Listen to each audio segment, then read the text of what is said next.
Berarti dari penjelasan Pak Edi tadi di segmen sebelumnya, sebenarnya industri plastik ini adalah salah satu industri yang praktik ESG-nya sudah lumayan dewasa atau mature begitu, sudah berjalan, demand dan supply-nya juga sudah jelas, rantai pasoknya juga sudah jelas. Selama beberapa waktu terakhir dijalankan di industri plastik atau mewakili anggota Inaplas itu sendiri, tantangan terbesar apa Pak yang ditemukan untuk praktik ESG yang lebih optimal begitu? Ya, praktik ESG itu adalah komitmen daripada industri. Kalau kita nilai dasar daripada ESG itu ada 3, adalah mengenai lingkungan yaitu planet, kemudian economic dan people. Jadi 3 itu 3 pilar itu betul-betul harus kuat. Nah, untuk mencapai yang satu optimal tentu investasinya cukup besar. Nah, ini yang memang ada komitmen yang harus ada di pada industri. Nah, tidak semua industri yang memiliki komitmen yang secara totalitas seperti lainnya industri kimia atau industri plastik yang ada. Nah, karena itu tantangannya adalah bagaimana kita dapat mendorong bahwa investasi yang diberikan di sini memberikan dampak secara ekonomi itu jangka panjang terhadap industri supaya return-nya juga cepat. ROI-nya. ROI-nya juga cepat.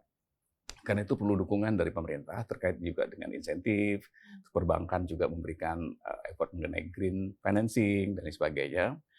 Dan juga tantangan lain dari media. Jadi peranan media itu sangat besar. Bagaimana mempromosikan sirkular ekonomi, mempromosikan juga bagaimana perilaku untuk berubah, gitu ya. Itu sangat penting. Jadi lebih banyak bagaimana pengelolaan sampah yang baik dan sebagainya. Dan kemudian mempromosikan effort-effort yang telah dilakukan dengan baik. Jadi promosinya seimbang. Jadi tidak hanya sampah yang menumpuk, tapi adalah solusi lain yang telah dilakukan. Saya rasa peranan media itu sangat besar dalam hal ini. Terus yang ketiga adalah behavior. Behavior change itu sangat sulit.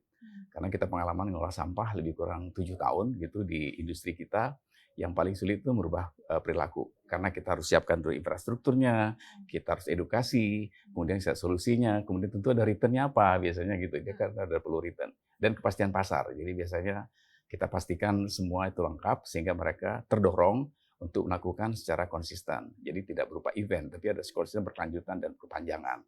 Nah, pada akhirnya kita harapkan tentu kebijakan-kebijakan ini yang keluar itu lebih ke pro secara holistik. Jadi tidak hanya pro pada lingkungan, tapi pro pada ekonomi, kemudian juga pro pada people. Karena kita perlu lapangan kerja yang luas, besar, dan kemudian berkelanjutan, juga berperikemanusiaan.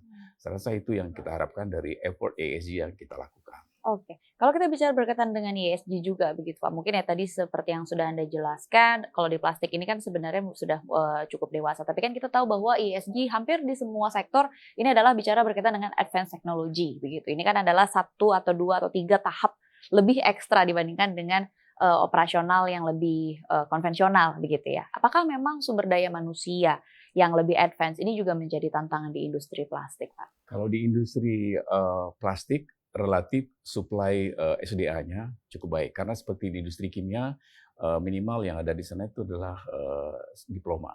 Kemudian engineer. Jadi karena memang aset di sana cukup mahal, jadi diprotek harus teknologi cukup tinggi, Betul. jadi harus didorong dengan tenaga kerja yang baik. Nah, ini menjadi effort kita untuk terhadap SDA. Contoh sepertinya di Banten, kita membangun Sekolah Politeknik Petrokimia Banten. Nah, ini adalah upaya untuk meregenerasi tenaga-tenaga kerja yang memiliki juga tidak hanya paham terhadap teknologi, tapi aware juga terhadap lingkungan.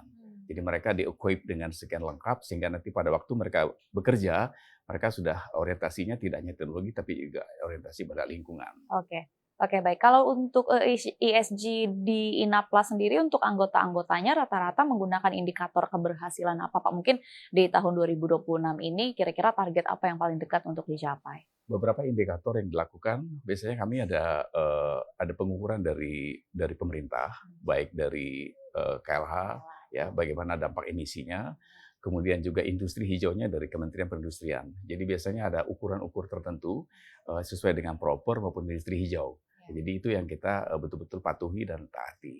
Jadi standarnya cukup jelas, dan kemudian kalau misalnya tidak compliance, berarti ada sanksi ada di sana.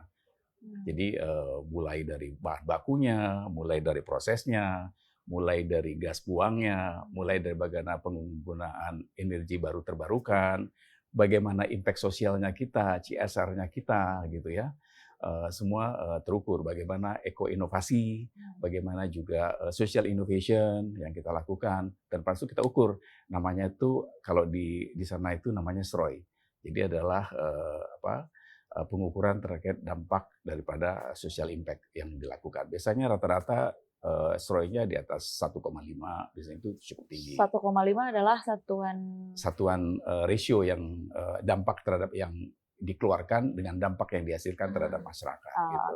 Oke, baik. Pertanyaan terakhir Pak, mungkin kalau pemerintah pusat, biasanya kan kalau kita bicara berkaitan dengan ESG ini kan adalah pemerintah pusat yang cukup kuat untuk mendorong industri, terutama industri sebesar industri plastik begitu ya, sudah menjadi concern bagi pemerintah, terutama kalau kita lihat ada agenda waste to energy yang juga sudah masuk ke program strategis nasional, betul ya Pak ya.